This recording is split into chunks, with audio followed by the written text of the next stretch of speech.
Olá, eu sou Moisés Almeida, do canal Estação Podcast. Nossa parceira, a empresa Amar Vinho, tem uma ótima oferta para você, que é assinante de nosso canal. Uma promoção de tirar o fôlego. Um lote com 100 garrafas de vinho por apenas R$ 29,99 a unidade. São vinhos de Portugal, Espanha, Itália, Chile, Uruguai, Argentina.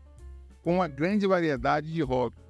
Temos vinho tinto encorpado, Merlot, Malbec, Cabernet Sauvignon, brancos refrescantes como Chardonnay, Shiraz, um vinho rosé altamente sofisticado e até espumantes. Tudo isso por apenas R$ 29,99 a unidade.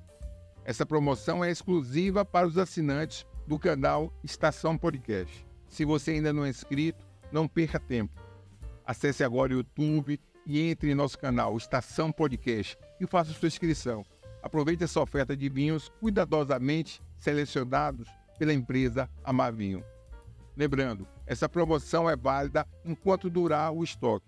O pedido máximo são 3 garrafas por pessoa e a venda é exclusiva pelo WhatsApp.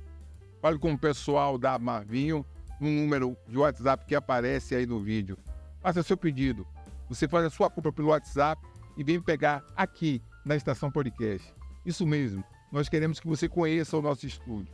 Vamos aproveitar para registrar a sua visita. Amar Vinho, qualidade com preços justos.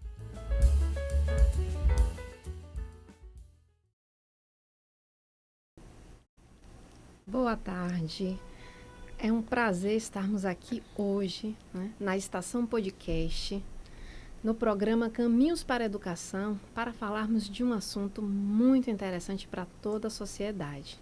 Hoje nós vamos abordar sobre a educação infantil enquanto direito da criança. Para isso, nós convidamos a professora Rosana Carini, que está aqui conosco, que é coordenadora pedagógica do segmento da educação infantil, é pedagoga, e eu tenho certeza que ela vai contribuir muito com algumas dúvidas que são pertinentes a educadores e pais e que repercutem em toda a sociedade.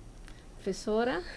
Quero agradecer primeiramente o convite, que é de estar aqui com vocês, falando sobre algo tão importante que é a educação infantil, né? Eu já trabalho na área de educação há mais ou menos quase 20 anos, há 18 anos. E sou encantada por essa faixa etária, da educação infantil. Então, foi um prazer, de fato, estar aqui hoje e ainda mais para falar sobre essa fase tão importante da criança. Exatamente. É um tema que é muito gostoso, né? Os professores que já tiveram o privilégio de entrar numa sala de aula na educação infantil, com certeza compartilham dessa experiência, Sim. Estar com a criança, o sorriso da criança é algo muito gratificante. Às vezes nós estamos cansados, desmotivados, mas ali, quando a gente recebe aquele carinho, aquele abraço, que é tão verdadeiro, reforça as nossas energias, né? Exatamente, desse jeito.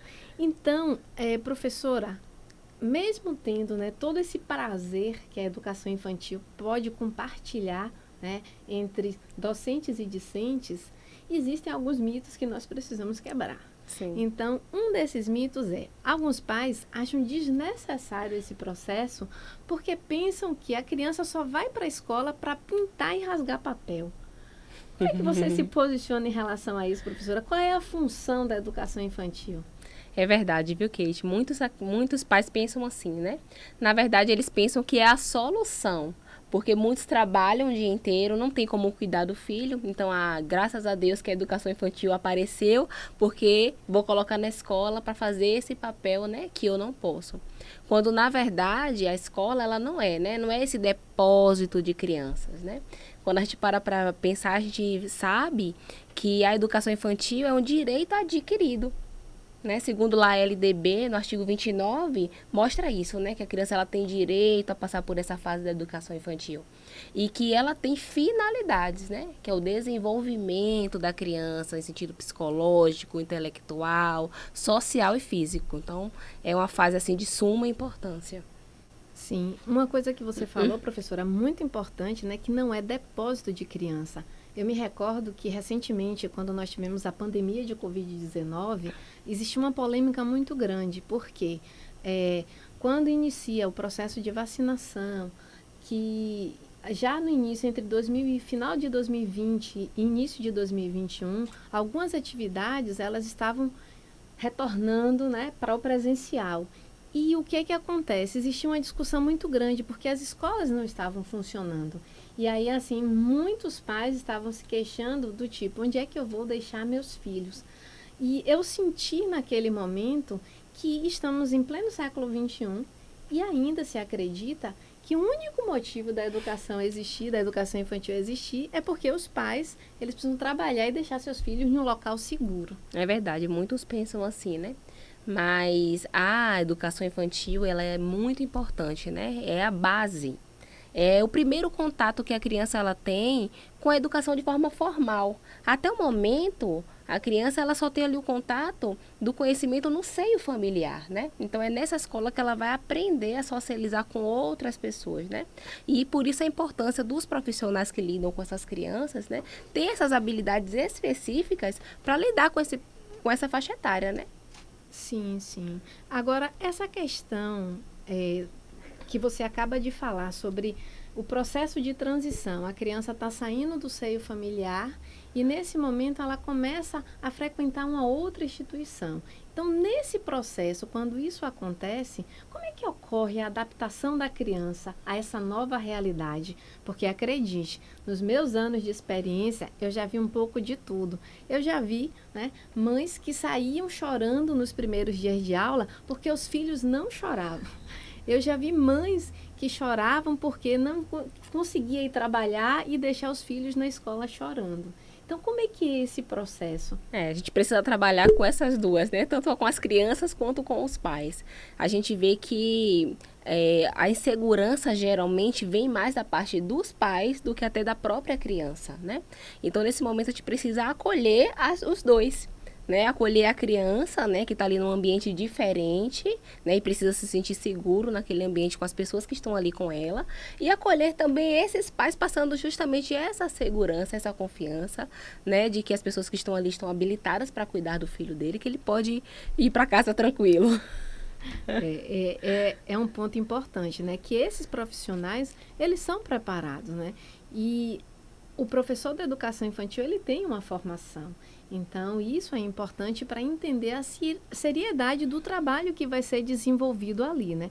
Então, nesse sentido, essa criança ela tem muito que aprender. Mas em relação a essa formação da criança, ele vai realmente só para rasgar papel? Claro que não, né? A gente vê que a brincadeira ela tem uma intencionalidade, né? É claro que na educação infantil tudo é muito lúdico, né? Então a criança brinca para aprender, mas não é uma brincadeira apenas por diversão. Por exemplo, né? A criança quando ela brinca, ela está ali interagindo e ela está aprendendo a se comunicar, ela está aprendendo a respeitar as regras, ela está aprendendo a dividir, a compartilhar, a saber o momento dela, né? E esperar, né, aquilo que está ali acontecendo, a vez dela de jogar, de brincar. Então, tudo isso é aprendizado. Além disso, ela está também desenvolvendo na brincadeira seu sistema motor, né? O equilíbrio, a sua coordenação, ela está desenvolvendo a sua criatividade. Então, a brincadeira, ela tem um objetivo, né? Ela tem uma intencionalidade. Sim, sim. E é interessante que, no caso, esses pais, né, eles possam entender a importância desse jogo pelo visto, porque eu acredito que não falta, está faltando essa compreensão, né? A ideia de que essa escola, ela está trabalhando, mesmo de forma lúdica, mas com pontos que são específicos e fundamentais para esse desenvolvimento, né? Como você acaba de falar, a oralidade como algo muito importante. A gente vê crianças que entram no início do ano falando pouquíssimas palavras e finalizam o ano letivo, né, falando muito, né? Exatamente, né? Então, quando a gente vê, por exemplo, você citou logo no início, né, a questão da criança ir para a escola para pintar, né? Mas a gente entende, a gente estuda que o simples ato da criança pegar num pincel para pintar, então ali ela está estimulando a sua coordenação, a sua motricidade, né?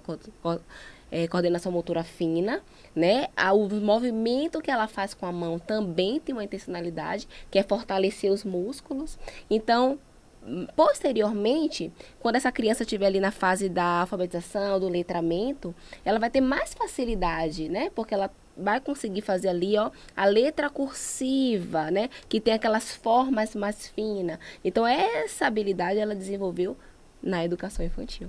Sim, que interessante, né? Ou seja, é importante, o pintar é importante. Não é uma atividade que apenas para passar o tempo, né? Na realidade, tem uma intencionalidade, sim. O que é muito interessante de todos os pais e os professores também se conscientizarem. Até porque também, até no momento que a criança está pintando, que ela está desenhando, ela tem muito a dizer, porque ela está falando sobre si. Então, ela está se expressando. Então, quando as crianças elas estão desenhando, eu acredito que os professores eles devem ficar atentos a esse desenho e, assim, observar e perguntar à criança o que ela está fazendo. E é interessante fazer anotações nesse desenho. Por quê? Porque esse desenho vai expressar esses sentimentos, como é que ela está sentindo. Então, a força como ela pega no lápis, de riscar, né? Ou então as cores que ela utiliza, tudo isso tem um simbolismo. A sua personalidade. E por falar em personalidade, né? A psicologia, ela mostra que a formação, a base, né, da personalidade da pessoa, ela se forma mais ou menos até ali os 7 anos. Então, vemos aí a importância da educação infantil que está dentro dessa faixa etária, né? Então, e muito, né? Ainda mais de acordo com o que a gente sabe de Vygotsky, ele fala justamente sobre isso, né? Que esse funcionamento, né? Do intelecto da criança, ela se forma com relação ao que ela vive entre ela e o mundo exterior. E ela passa muito tempo na escola, né? Boa parte do seu tempo na escola. Então, da forma como ela vai ser conduzida na educação infantil, vai facilitar muito a vida dela, né? Vai ser de suma importância na vida dela futuramente. E uma coisa que você falou importante, professora, é que assim, no momento da socialização, dela estar compartilhando a brincadeira, dela estar interagindo com os outros, a gente deve lembrar algo significativo que hoje em dia as famílias estão cada vez menores, Sim. né? Então, muitas crianças são filhos únicos. Exatamente. E por conta disso, estar na escola vai ser um processo interessante, onde ela vai ter a oportunidade de brincar com outras crianças. E esse processo de interação gera aprendizagem. Exatamente. E aí aquela questão da criança, né, geralmente ali em volta do grupo 2, a questão de não querer dividir o brinquedo, né? Então, muitos dos conflitos acontecem justamente por isso, né? Aquela apropriação daquilo. Então, esse saber o compartilhar, o dividir com a mediação do professor, geralmente acontece na educação infantil. Nessa fase.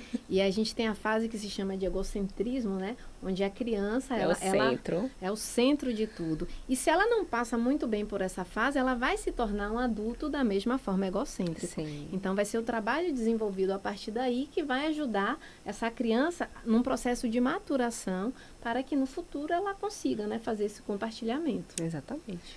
Então, o brincar não é só o brincar, né? O próprio Vygotsky, ele apresenta a proposta de que nesse momento da brincadeira, a criança ela está assimilando a cultura à sua volta. Aí a gente observa quando a criança, por exemplo, ela está brincando de papai e mamãe. Então, ela pega a boneca e ela começa a dizer, você tem que comer tudo. Reproduz, né, todas as falas. Exatamente. Isso é o quê? Ela está internalizando as regras. Porque tudo que a mãe diz que ela tem que fazer, ela fala para a boneca. Sim. E nesse momento, ela absorve aquilo e ela começa a entender. É a mesma coisa, as crianças brincando de escola. Vamos brincar de escola, mas fala exatamente como a professora diz. Olha que responsabilidade. Muito grande, muito grande. Porque daí a gente percebe até como é que ela vê o adulto, né? A postura do adulto. Sim. Porque ela vai nas falas dela reproduzir esse comportamento. Então, isso tudo é muito interessante. E aí ela começa a absorver, né? Toda essa cultura do que é certo, do que é errado, do que pode, quais são os limites. Sim. Então, ela vai se desenvolvendo nessa fase. É verdade. A brincadeira do faz de conta, né? Que é tão importante e que deve ser levada a sério e respeitado. Uma das coisas que eu gosto de pontuar é que, assim, às vezes os alunos estão brincando, né? Sim. E os adultos acabam dizendo assim, tá maluco, tá falando sozinho. E a gente precisa evitar esse tipo de comportamento, porque é exatamente o momento que essa criança, ela está interagindo com o mundo à sua volta. É verdade. Né? Então, é o momento do brincar que é significativo. Quando a criança ela pega um pregador de roupa e transforma em um aviãozinho, ela está dando asas à sua imaginação criativa. Né? E por conta disso, nós precisamos dar subsídios, nós precisamos dar brinquedos, né, para que ela possa criar. Exatamente. Desenvolva a sua criatividade, né? E que cada um tem a sua. A gente não deve também fazer comparativos entre as crianças, né? Sim. Então, às vezes, uma criança tem mais habilidade numa coisa, a outra criança tem mais habilidade em outra, cada um está no seu ritmo. E a gente precisa estar respeitando, né? Cada um a sua individualidade. Com certeza. E os brinquedos na sala da educação infantil? Como é que funciona? Porque eu sei que tem uma guerra aí nessa questão do brinquedo. Que às vezes, né, tem o dia do brinquedo, aí a criança leva o brinquedo, não quer emprestar o brinquedo. E a própria sala também tem os brinquedos, os jogos que são adequados, né? Como é que funciona isso? Exatamente, né? Então, cada escola tem sua regra, claro, né? E é complicado realmente quando a criança, ela traz um brinquedo fora, né, do dia do brinquedo, porque é a novidade, né? Então, aqueles brinquedos que estão na sala de aula já é algo comum, né? Que não chamam talvez tanto a atenção, mas aquele brinquedo que aquele coleguinha traz, esse sim é o mais bonito, esse sim é o que é o mais disputado, né? Então os jogos geralmente são jogos que desenvolvem essa criatividade, né, da criança de montar, né, jogos que eles possam usar a criatividade para criar coisas, né? E é incrível o tanto de coisas que eles conseguem fazer com essas habilidades. Sim, então esse dia, né, ele precisa ser respeitado, né? O dia do brinquedo, ele precisa ser respeitado. E nesse caso com os pais, como é que você lida no seu dia a dia, enquanto coordenadora da educação infantil, com esses hábitos, né, que os pais trazem, que querem dar o seu jeitinho de que seu filho seja satisfeito todas as suas vontades, porque a escola impõe limites e isso é o normal, até porque assim, a rotina dentro da sala de aula é muito importante para esse desenvolvimento infantil. Então, como é que é essa relação com os pais? Realmente é a parte mais difícil, né? É a parte mais difícil, porque a gente entende a questão da afetividade que eles têm com os filhos, né? Que é complicado um filho pedir, pai, eu quero levar o brinquedo para a escola, e o pai dizer não, né? Hoje não é o dia. Mas a gente tenta justamente isso, é conscientizar esses pais, né? De que a rotina e as regras fazem parte da vida, né? E que eles precisam dar o exemplo na criança justamente disso, porque se a criança sabe que não é o dia do brinquedo, mas que o pai está sedento naquele momento, ele sempre vai buscar pelo choro, né? As manhas, as birras, conseguir aquilo. Então, a gente tenta conscientizar os pais nesse sentido, né? De que aquele dia não é o dia, que, por favor, colabore, né? Para que as coisas aconteçam da forma. E aí, com jeito, a gente vem conseguindo isso. Sim. Manter a rotina, né? A rotina que é tão importante para esse desenvolvimento.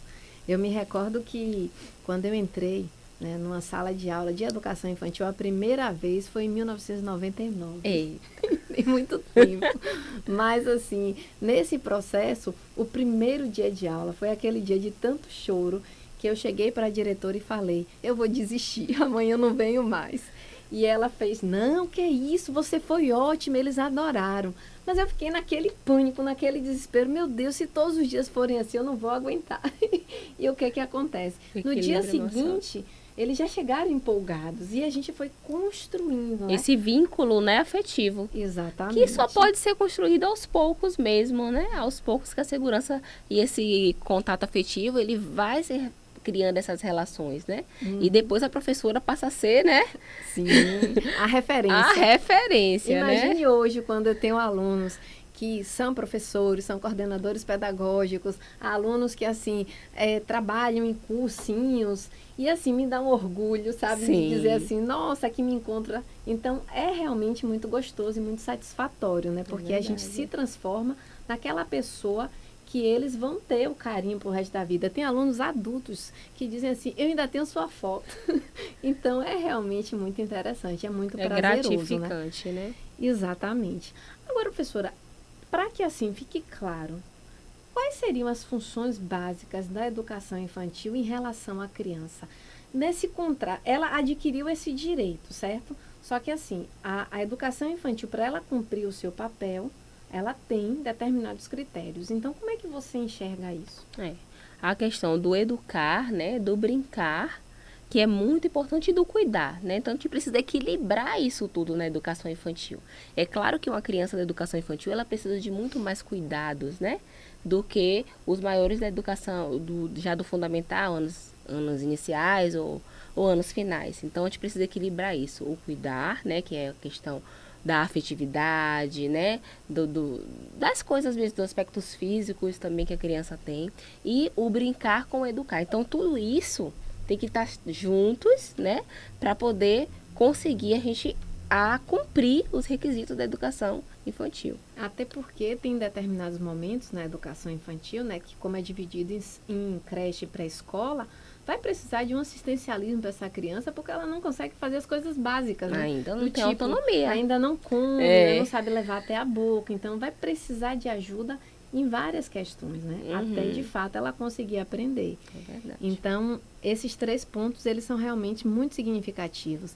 E aí, alguns pais, eu acredito que eles ficam ansiosos, porque eles querem que seus filhos, eles estejam na escola para já aprender a fazer as letras, escrever seu nome, para que ele possa aprender a contar, quando, na realidade, para atingir esse ponto, ele precisa passar por várias outras etapas. É exatamente isso que a gente estava falando antes, né? A questão da motoricidade, né? Do movimento corporal. Então, tudo isso é uma preparação para esse letramento e para essa alfabetização, né? E que é de suma importância que ela passe por essas fases, né? De forma prazerosa. Por isso que a gente diz que a educação infantil é essa questão do brincar mesmo, mas brincar com intencionalidade, com o objetivo de que essas habilidades sejam construídas, para que posteriormente elas consigam, né, tá ali na fase da leitura, né, do letramento de forma mais ampla. Existem alguns pais, né, que chegam assim, todos orgulhosos. Ah, porque meu filho já sabe contar. Sabe. Conta aí. Aí a criança, 1, 2, 3, 4, 5, 6, 7, 8, 9, 10. Mas a questão é, né, ele memorizou isso, como ele memoriza músicas, enfim. Mas o fato é, ele sabe de fato identificar quantidades. Então, é o momento na educação infantil que ele vai trabalhar com isso, né? Então, vamos lá, a escola tem uma piscina de bolinha. Então, vá lá e pegue 3 bolinhas. Então, ele conseguir quantificar é totalmente diferente de apenas falar. Exatamente. Né? E as brincadeiras, elas acabam auxiliando dentro desse processo, porque nesse momento que ela está brincando, então ela vai aprendendo. Aí vem a questão da lateralidade, né? Que a criança ainda não entende, a questão de sequência e tantas outras coisas, né? Exatamente. E aí, além disso, professora, tem a questão desse processo da socialização, como você falou, que é interessante. Agora vem uma pergunta. As crianças na educação infantil, elas devem ficar apenas com alunos da mesma faixa etária ou poderia se misturar um pouco para que essas crianças elas tenham contato com outras crianças mais velhas? Existe fundamento em fazer brincadeiras assim? Sim, em alguns momentos sim, né? Então, a gente sabe que cada faixa etária, né, tem as suas habilidades, tem as suas competências que precisam ser desenvolvidas, né? Mas em alguns momentos sim, é importante se oportunizar que essas crianças elas tenham contato com outras crianças maiores, né? Porque elas vão aprender e trocar experiências também. E aí vale a pena então a gente fazer algumas atividades que tirem a criança de dentro da sala de aula para interagir com outras, né? Porque esse é um processo de aprendizado, então assim, tudo que ela fizer vai ser propício para esse crescimento, né? Isso, exatamente. E a partir dessa interação, então assim, ela vai perceber que ela tem limitações, mas que ela pode avançar, que do mesmo jeito que o outro consegue, vai chegar um momento que ela também vai conseguir fazer. Exatamente. Né? E em relação a essa questão do ambiente alfabetizador, como é que você enxerga isso? Porque, assim, tem escolas que elas dão esse foco, né, mais conteudista, porque a linha é satisfazer os pais no quesito, mostrar que a criança está aprendendo alguma coisa. Como é que é esse processo? A gente tem muito cuidado com respeito a isso, né? A gente respeitar, né, a fase de cada criança, né? Então, no que diz respeito a alfabetizar, aí no que diz respeito, por exemplo, à leitura, né? Então, tem várias formas da gente apresentar essa leitura para a criança. Por exemplo, a gente estava até conversando no que diz respeito da questão da história, né? de como que contar a história é importante, né?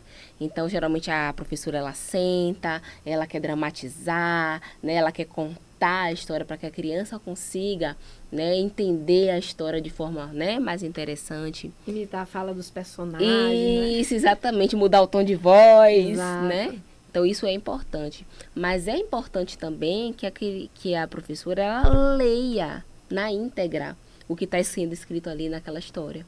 Porque eles vão perceber, nesse momento, que o que ela está falando está ali escrito, decodificado ali, né?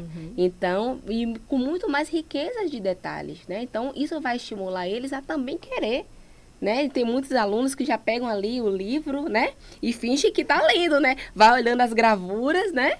E já vai ali... Ele vai contando a história e botando o dedinho, né? Como se ele tivesse realmente... Isso! Exatamente, É né? muito lindo, é uma fase porque eles estão levantando hipóteses, né? Já iniciando o processo que se inicia na educação infantil. Com 4, 5 anos, a criança Já inicia consegue. o levantamento de hipóteses sobre a leitura e a escrita, né? Então, é realmente interessante.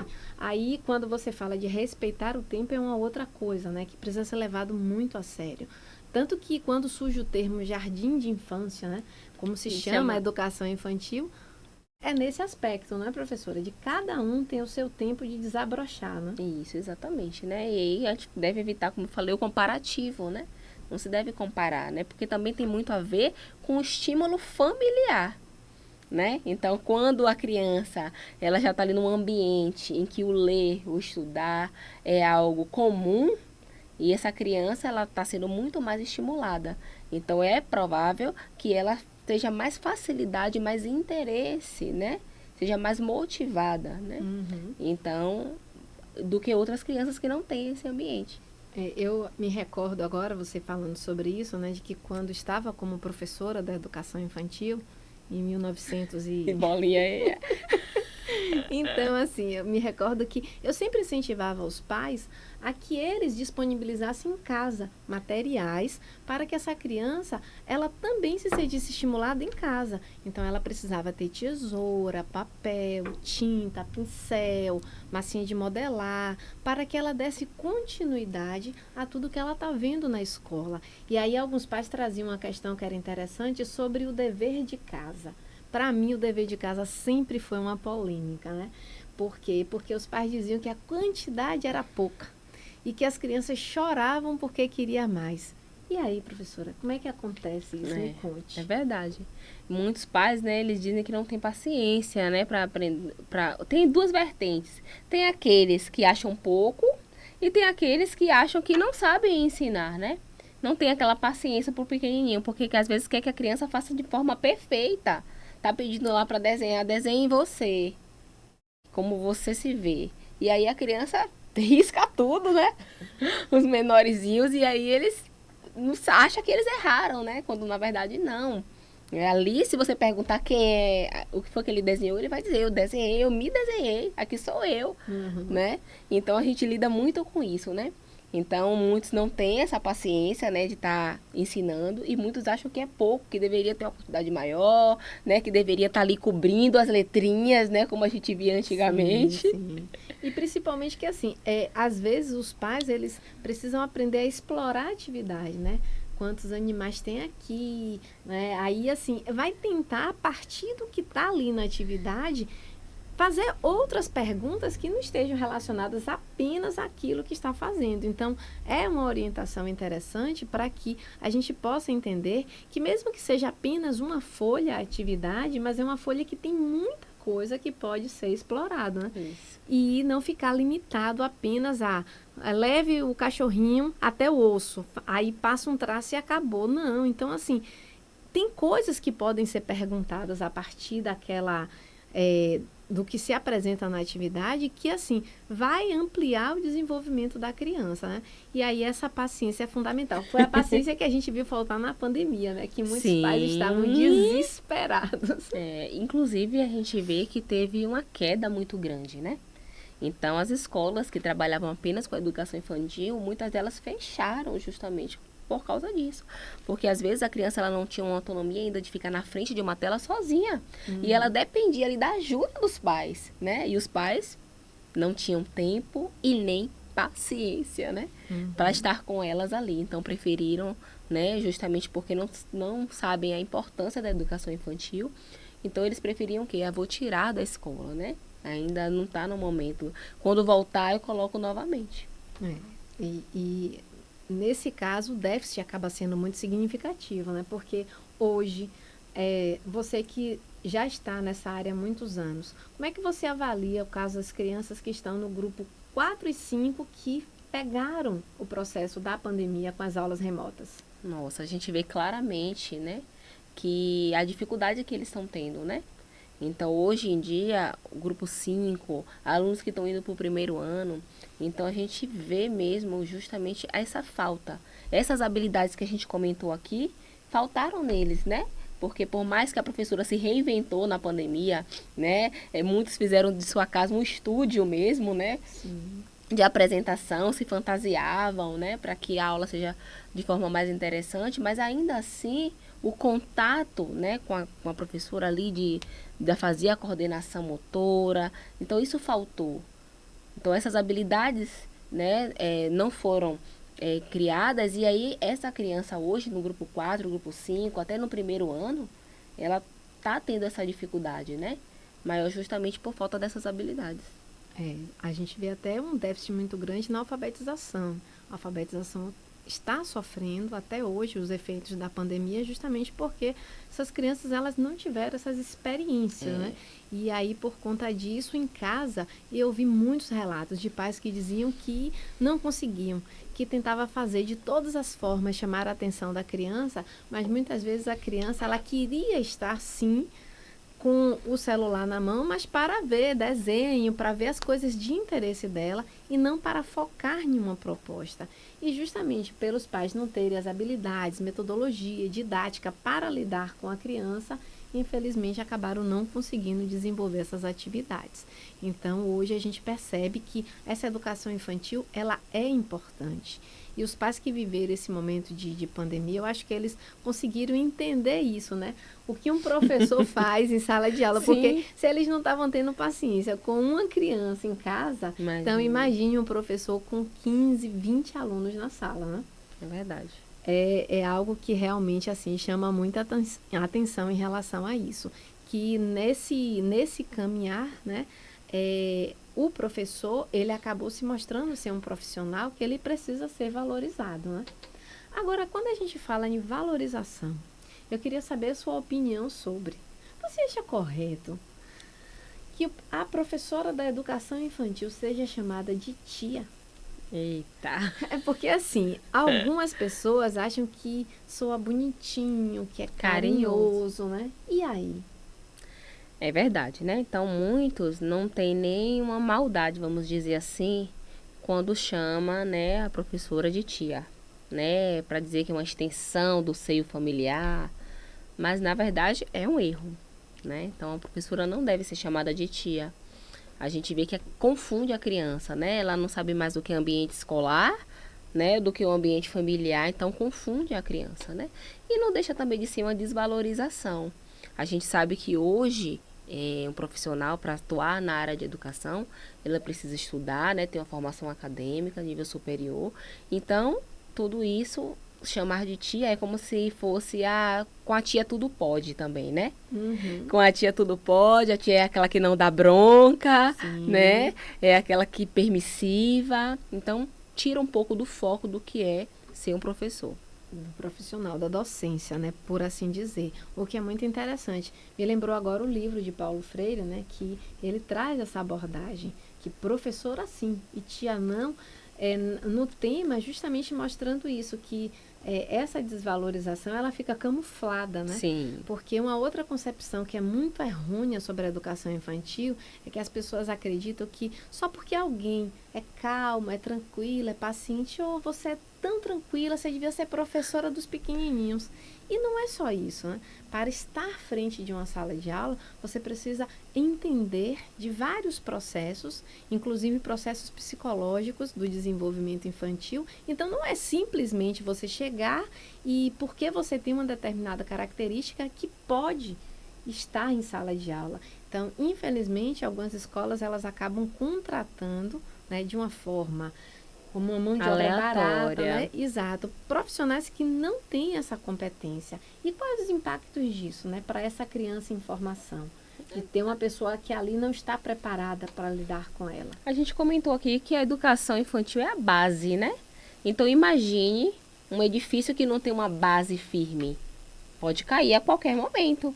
Então a educação infantil como base é a estrutura que tem que ser forte para poder as outras habilidades que vier posteriormente ser feita de forma firme. Então, não deve ser assim, né? Muito pelo contrário, né? Eu acho que a educação infantil, já que é a base, né? Então, deveria, com certeza, ser muito mais valorizada, né?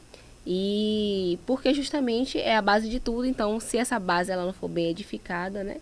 Compromete A estrutura toda, né? Toda a vida acadêmica do aluno. Até porque vai ser um momento, como nós estávamos falando também, que esse aluno ele vai estar lidando com situações emocionais. Então, por exemplo, a autoestima dele e uma série de outras situações vão estar comprometidas. Porque se não for um profissional que incentive, que dê Sim. condições desse aluno potencializar suas habilidades, então, assim, essa criança, ela vai deixar de acreditar nela, porque ela vai se achar incapaz de fazer algo, né? E aí, por conta disso, lá na frente, ela vai se sentir desestimulada em estudar, porque a experiência não foi positiva.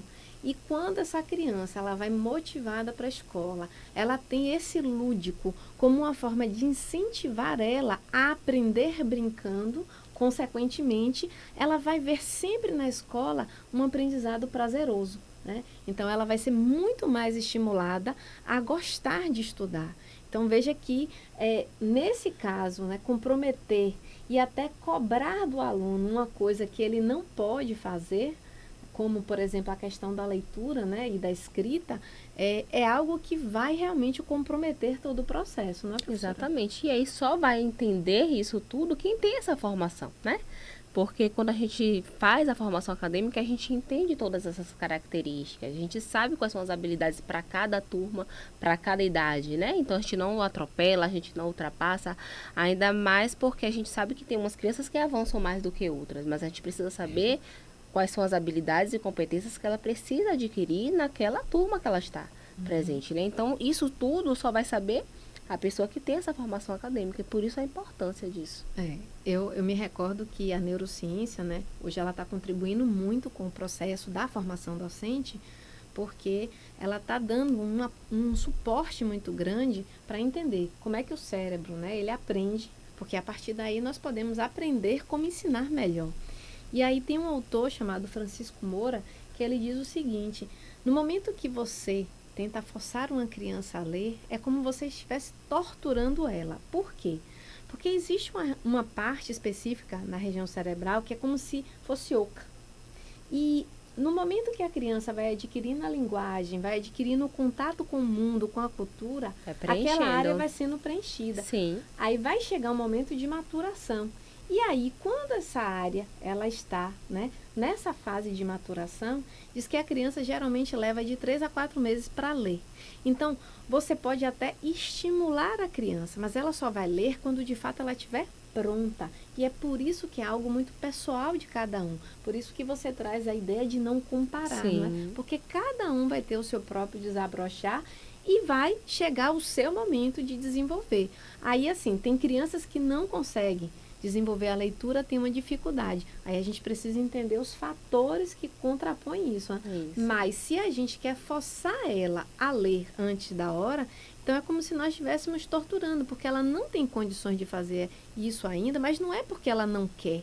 Como alguns dizem, porque você é preguiçoso, você não quer ler, né? Na realidade, ela não está pronta. Essa região, porque é uma questão física aí, ela ainda não está preparada. Não está completa, né? Exatamente, para fazer esse processo de decodificar o código escrito, no caso que vem ser a questão de entender como funciona a leitura das palavras, né?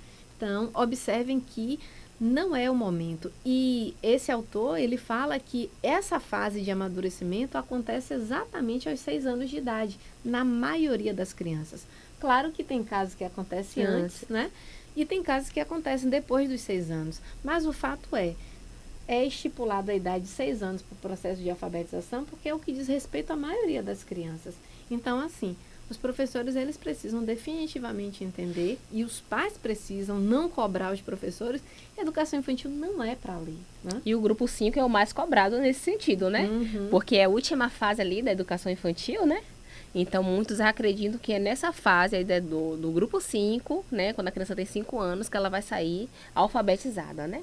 Então, a maioria já tem a consciência fonológica nessa idade de 5 anos, né? Muitos já estão lendo algumas pequenas palavras, mas a gente tem que entender que não é obrigatório que essa criança já tenha essa competência, né? Então, isso é muito complicado no grupo 5, porque a expectativa é grande. É muito grande, é verdade, é verdade. E aí, assim, é a ansiedade dos pais, mais uma vez, né, que vai sobrecarregar aquela criança que está ali realmente para brincar, para ser cuidada, né, e para ser educada. Então, veja que colocar, como diz no dito popular, a carroça na frente dos bois. Né? Então, a gente precisa entender que tudo é uma fase, que tudo é um processo, e que é um processo que precisa ser realmente respeitado, ser levado a sério, né? Eu me recordo que uma vez eu fui dar um recado para uma professora na sala de aula, e aí quando eu cheguei, eu coloquei uns papéis na mesa, e aí eu estava conversando com a professora, aí uma aluna de 4 anos chegou perto, e aí ela falou uma palavra. Aí eu parei, olhei assim, eu disse, ela leu? A professora fez, não, Kate, Aí ela falou outra palavra que estava escrita no papel que eu dei, eu digo, ela leu. Aí a professora, não é possível. Aí eu peguei, fui e comecei, que palavra é essa? E fui mostrando e ela começou a ler. Então, assim, essa criança, ela só tinha 4 anos. E ela já estava conseguindo ler. E aconteceu assim, sabe? Naturalmente. Exatamente. Muito natural, muito espontânea dela. Então, quando isso acontece, nós ficamos muito felizes. Mas o que nós não podemos fazer é achar que todo o resto dos alunos da sala precisam também ler para imitar a colega. Então, né? Ou que se não está lendo, talvez seja um despreparo do professor, né? Exatamente. Porque se existe a individualidade que tem que ser respeitada, então a gente precisa levar isso muito a sério, né? E entender que é um processo de maturação que é individual, né? Que é individual. Então, isso é muito importante. Agora, quando o assunto é desvalorização, né, do professor da educação infantil, isso é um aspecto que é curioso, porque, assim, esse professor da educação infantil, geralmente, ele é apaixonado pelo que faz, né? É um professor que leva trabalho para casa todo final de semana. Tem as lembrancinhas. Sim, né? Sim. Porque são muitas datas comemorativas, né? Nossa, nosso calendário é recheado de datas comemorativas. Tem dia de tudo que vocês possam imaginar. E aí, assim, esse professor, ele é muito caprichoso nesse sentido, né? E, infelizmente, assim, ele tem que desenvolver não só habilidades profissionais do tipo de entender de didática, de metodologia, de entender do processo de desenvolvimento da criança desde a área da psicologia, mas assim, ele também tem que desenvolver, ser um arte educador, ele precisa ter habilidades, né, de decoração. É verdade. Porque a sala, né, tem que...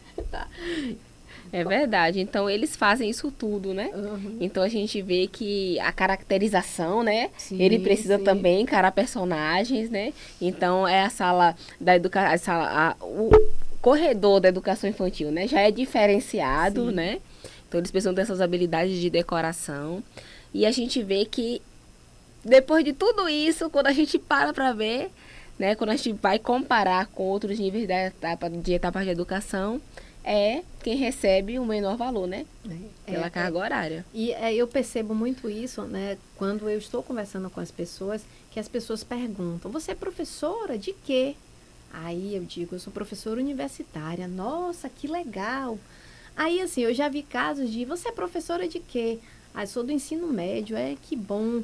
E aí, você é professora de quê? Ah, eu sou professora do ensino fundamental. Interessante. Aí no que vai, né? Chegando na educação infantil... a motivação vai diminuindo, né? Professorinha, entendi. Então, assim, até o diminutivo, né? É justamente simbólico ao processo de desvalorização, né? Que, infelizmente, é um reflexo sobre esse papel de que algumas pessoas têm a visão de que qualquer um pode ser. e que, infelizmente, o caminho não é esse, né? Esse profissional, se ele não está bem preparado, então, assim, ele vai comprometer a formação do aluno. E por incrível que pareça, né, parece que essas pessoas que vão para a educação infantil, elas têm uma vocação muito forte, muito grande, porque elas superam os obstáculos. É verdade. Né? Ela supera os obstáculos e ela faz o seu trabalho, né, com toda a delicadeza, com toda a sensibilidade que é necessário, independente desses fatores externos de não ter o seu trabalho valorizado como deveria. É verdade. É a pureza também das crianças, né? Sim. Então, quando a gente lida ali com eles, são muito verdadeiros, né? Aquelas crianças são muito intensas e verdadeiras. Então, se gostar da professora, gostou, né? Mas se não gostar, é choro todo dia na porta da sala. Verdade, verdade. Eu me recordo que, enquanto coordenadora, como eu trabalhava com a educação infantil e também com o segmento do ensino fundamental, séries iniciais e séries finais, de vez em quando a coordenadora sumia. Ia parar onde? Quando estavam procurando para resolver algum problema urgente, que a coordenadora assumia, diziam logo, já sei, ela está na educação infantil. E estava lá eu, junto com os alunos, porque é uma troca de energia muito positiva, né? É verdade. Qual a lembrança, assim, professora, que você tem de mais carinho, uma coisa que vem à sua mente, que é um fato marcante desse contato com o aluno na educação infantil? Eu lembro bem de um aluno, né, acho que grupo 3. E ele, toda vez que eu chego na sala, ele tem algo para falar, né? Então ele olha e ele percebe, nossa, como você tá bonita, você trocou a blusa, essa blusa nova, né? Então ele percebe as características, então eles estão atentos, eles são muito observadores, né? E aí, às vezes, se um dia também eu não estiver muito bem, então você vê que ele vai chegando, né? Vai tentando entender porque vai procurando conversa. Tipo, você não tá normal, você não é assim, né? Então, essa pureza, é muito lindo, é muito, muito gostoso mesmo. A gente se sente motivado, né? Porque realmente é uma troca muito positiva. Eles têm a sensibilidade de também ver que nós não estamos bem, né? É verdade. E eles sentem, você tá bem, você tá dodói. Então, é uma troca que, assim, mesmo que nós estejamos tristes por algum motivo pessoal, parece que aquele momento ali a gente bota todos os problemas do lado de fora da sala para trocar aquela energia de uma forma muito positiva, né? E dentro desse processo dessa troca com os alunos, é um momento que, assim, as observações que o professor tem que fazer, elas são importantes, por quê? Porque ela vai entender ali o desenvolvimento da criança, né? E aí, assim, é verdade que a criança, nessa fase, conta tudo o que acontece em casa? Já ouviu muita coisa? Geralmente, não. Eles contam, né? As crianças contam o que for positivo, né? Mas as birras, né, eles não contam, eles já têm essa maturidade do que é legal na escola e o que não é, né? Então, agora, todas as coisas que eles observam, eles contam mesmo, né? Recentemente agora, eu estava na escola e incentivando as crianças a um passeio que vamos ter. A gente vai ter o passeio ao teatro. E aí eu tava incentivando para eles, né, qual é os personagens que vai ter nesse teatro, né, como é que a gente vai de ônibus e tal, e a gente tava conversando com eles, né, e foi incrível a resposta deles. No outro dia, os pais estavam tudo na porta da escola e eu ainda não tinha mandado o aviso. E os pais estavam lá, ele me contou que vai ter um passeio de 2 anos, de 3 anos, que vai ter um passeio de escola, que eles vão ver a Emília. Então, assim, a gente acha que a criança não compreende de forma geral, mas sim, eles entendem e reproduzem em casa, viu? Exatamente. Aí, agora, nessa reprodução tem um problema também, né? Que às vezes os pais chegam contando alguma situação, alguma resenha, e vem aquela velha frase que todo professor já ouviu. Mas meu filho não mente. E aí, como é que lida com essa situação? É complicado, né? Mas a gente vê que a criança, ela já tem essa tendência, né? Geralmente tem essa tendência mesmo de esconder. É algo que ele faz. Então, nem todas a não ser que ele não tenha noção do que ele está fazendo, né? Mas muitas crianças, na mesma educação infantil, já têm noção, sim. Então, às vezes eles pega algo de um colega, né, e diz que não pegou, né, então a gente vê que a inocência, né, que os pais falam de forma ampla, né? Mas algumas crianças elas já têm maturidade e muitas escondem sim, viu? O que faz? E sem falar de que assim, a gente precisa levar em consideração, acredito que essa criança, ela tem uma percepção limitada. Sim. Né? Então, assim, quando ela vê o adulto falando algo, fazendo algo, ela vai entender, mas ela vai entender sobre uma determinada ótica limitada. Sim. E aí ela não compreende de fato por que determinadas ações estão acontecendo e, consequentemente, isso vai comprometer o seu entendimento sobre aquilo. Então, quando chega contando em casa, chega contando uma situação de forma deturpada. Exatamente. Né? Porque foi o que ela compreendeu. Então, a gente precisa ter um filtro muito bom, né? Para entender as falas e, a partir daí, nos posicionarmos, não é verdade? É verdade, com certeza. Porque se a gente for levar a sério, assim, 100%. Ao pé da letra, ao né? Ao pé da letra, tudo que a criança fala, então a gente vai perceber que é importante tomar alguns cuidados, do tipo, pedir para ele contar mais de uma vez a situação. Mais detalhes. Exatamente. Perguntar de outras formas. De outras formas. Eu acredito que também assim é válido. Ah, meu coleguinha fez isso comigo, tá, mas e o que você fez com seu coleguinha?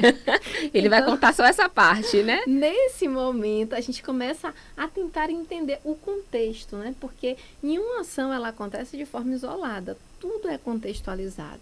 E como ele tem esse imediatismo, né? Porque ele quer tudo para agora, tem que ser tudo do jeito dele.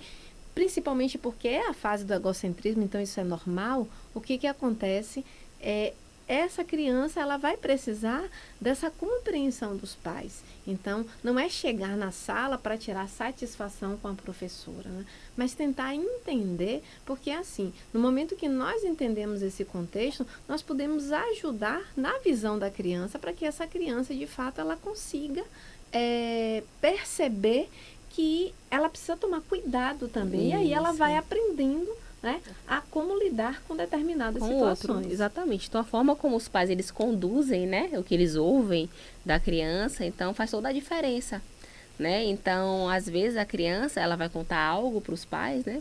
Então, a forma como o pai, até se o pai repreender eles, de outra vez, talvez ele não conte mais em casa, né? Uhum. Então, poxa, meu pai vai brigar comigo, né? Então, não é dessa forma, né? Então, os pais precisam tentar entender, compreender de forma calma, branda, perguntar, como você falou, de outras formas, para que tente compreender e depois chegar na escola, né? E comentar com a professora, ele comentou isso em casa, né? E ouvir o que a professora tem a dizer, né? Porque, às vezes, o contexto todo é bem diferente. E aí as surpresas chegam, né? Então, quando chega na escola, eu não sabia que foi desse jeito. E aí tem aquela fase que a gente não pode finalizar sem falar, que é a fase da mordida, né? Que todo professor já sofreu com isso. E eu acho que a pior parte é como você dar a notícia para os pais que o seu filho foi mordido. Já passou por situações difíceis? Já, sim. Na verdade, geralmente essa questão da mordida, ela acontece quando a criança na educação infantil, ela ainda não está com a oralidade ainda definida. Então, ela não sabe dizer que ela não gosta. Ela não sabe dizer que ela não quer que você pegue aquele brinquedo da mão dela. Então, geralmente, ela age com as mãos, né? Ou com a boca. Então, ela vai tomar ou ela vai morder, né? Então, com o passar do tempo, quando a oralidade ela vai ficando mais, né, definida, geralmente a criança vai deixando, né, de morder e vai tentando negociar, vai tentando argumentar, resolver os seus conflitos, né, com o diálogo, né, mas antes é com a mordida. Então, é complicado fazer os pais entenderem, né, principalmente a criança que foi mordida, o pai da criança que foi mordida, né, que faz parte, né, da educação, faz parte daquela faixa etária e que com o tempo, né, com a mediação do professor, com a ajuda da parceria da família, a criança vai deixando de fazer aquilo. Vai resolver. E agora, assim, para fechar, eu queria fechar com uma pergunta que eu queria saber seu posicionamento sobre isso. Né? Existe, dentro da educação infantil principalmente, o que se chama de cantinho do pensamento, que é o momento onde a criança, né, ela está ali trabalhando em coletividade e, de repente, ela faz algo que quebra as regras. A professora, consequentemente, retira ela da brincadeira e coloca ela no cantinho do pensamento. E aí, professora, você concorda com essa ação? Você acha que esse cantinho do pensamento vai ajudar uma criança da educação infantil de refletir sobre seus erros? Ela vai pensar em tudo nesse cantinho, menos no que ela fez. Né? Então, naquele momento ali não vai ser, não vai cumprir o objetivo que a professora quer, né? Da criança refletir no que ela fez, né? Geralmente a criança da educação infantil, ela não tem, né, essa habilidade, né? De ficar refletindo, nossa, eu fiz algo de errado, eu não deveria ter feito dessa forma. Então, o cantinho do pensamento é algo punitivo, né? Faz parte ali da educação tradicional, que não se deve ter hoje, né? Na educação infantil. Então, quando a criança faz algo que está ali fora das regras, a melhor coisa é o diálogo, é a conversa, é sentar com essa criança de forma afetiva, né? Explicar por que ela não deveria ter feito daquela forma, quais são as consequências que poderia acontecer, o que aconteceu, né? De acordo com a atitude dela. Então, conversar de forma afetiva, mostrar quais são os caminhos, o que ela poderia ter feito, né? Para evitar aquela situação.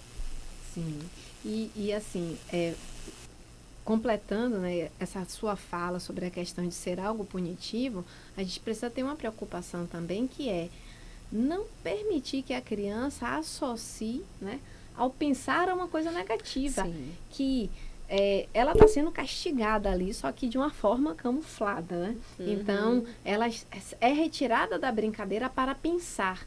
Então, ela vai associar sempre esse pensar a uma coisa ruim.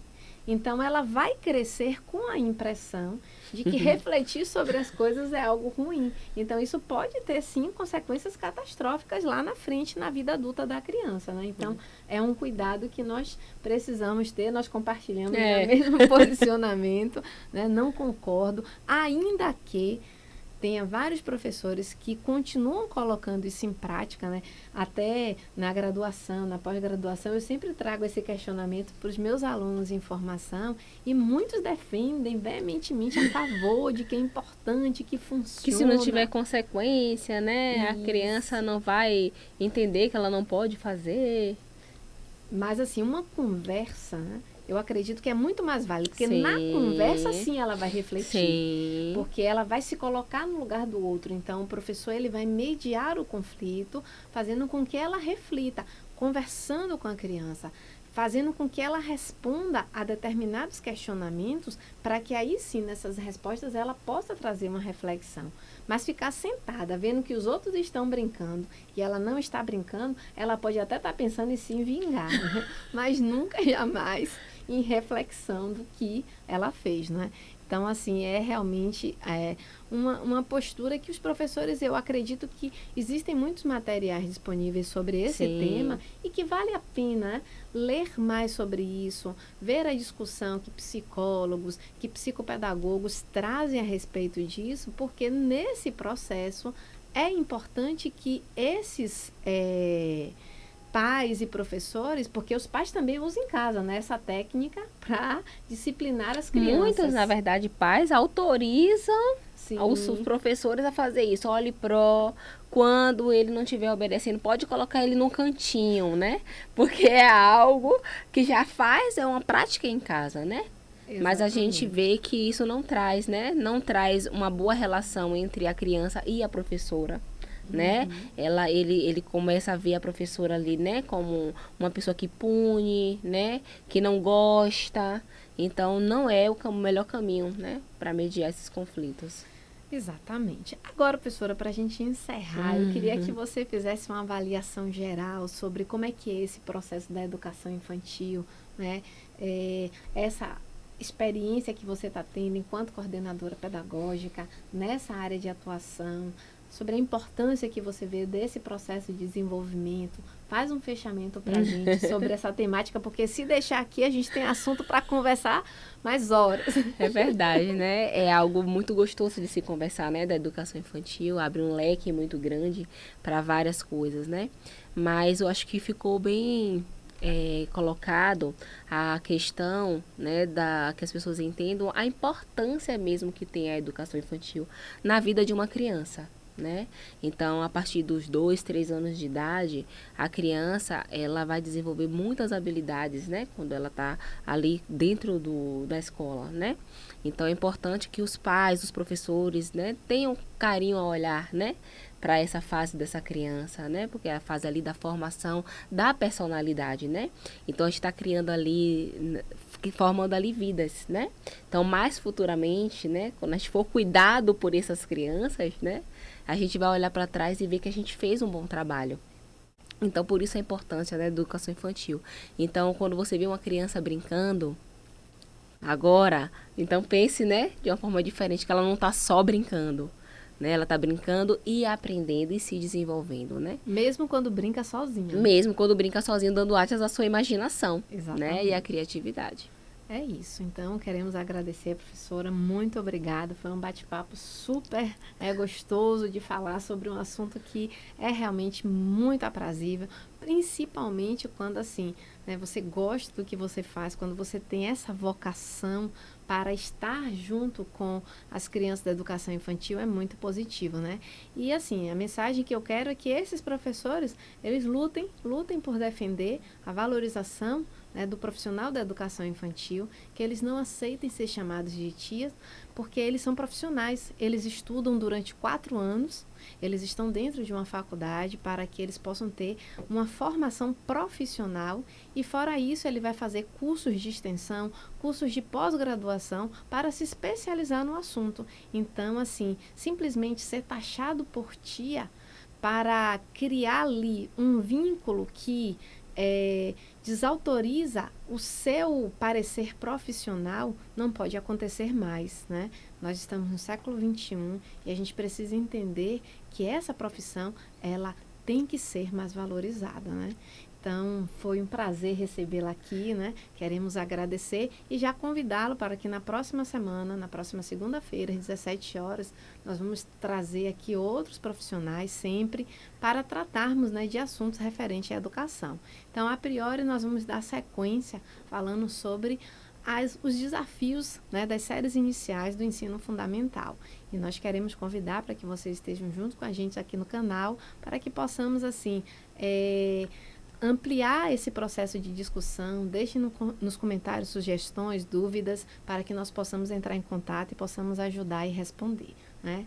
Então, o nosso patrocínio do Amar Vinho agradece, né, a participação de todos e se inscrevam no canal, participem, porque com certeza dentro desse processo nós estaremos aqui desenvolvendo temas que vão ser necessários para que todos os professores, independente do seu segmento, possam refletir. Porque, no caso, um professor que é do ensino superior, ele pode ter um sobrinho, um filho pequeno, né? E que, assim, ele vai perceber situações que é importante ser colocadas em prática, né, a partir dessa conversa. Então, nós queremos trocar realmente experiências, pois acreditamos que é no processo de interação que aprendemos. Então, vamos ter sempre aqui profissionais competentes, como a professora Rosana Carina, para que nós possamos, nessa troca, crescermos, refletirmos sobre pontos importantes e questionarmos também o modelo vigente atual, porque existem coisas que seguem, né, sendo aplicados ainda hoje e que realmente precisam ser repensados. Então, agradecemos muito a participação de todos vocês e até a próxima semana.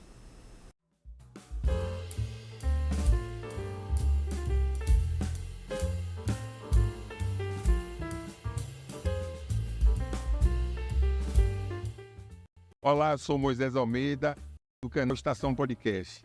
Nossa parceira, a empresa Amar Vinho, tem uma ótima oferta para você, que é assinante de nosso canal. Uma promoção de tirar o fôlego. Um lote com 100 garrafas de vinho por apenas R$ 9,99 a unidade. São vinhos de Portugal, Espanha, Itália, Chile, Uruguai, China, com uma grande variedade de rótulos. Temos vinho tinto encorpado, Malbec, Cabernet Sauvignon, brancos refrescantes como Chardonnay, Shiraz, um vinho rosé sofisticado e até espumantes. Tudo isso por apenas R$ 29,99. Essa promoção é exclusiva para os assinantes do canal Estação Podcast. Se você ainda não é inscrito, não perca tempo. Acesse agora o YouTube e entre em nosso canal Estação Podcast e faça sua inscrição. Aproveite essa oferta de vinhos cuidadosamente selecionados pela empresa Amar Vinho.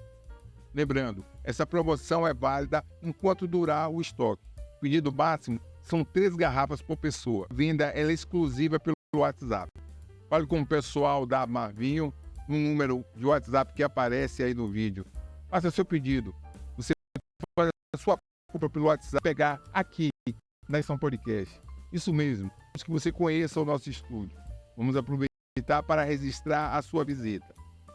Qualidade com preços justos.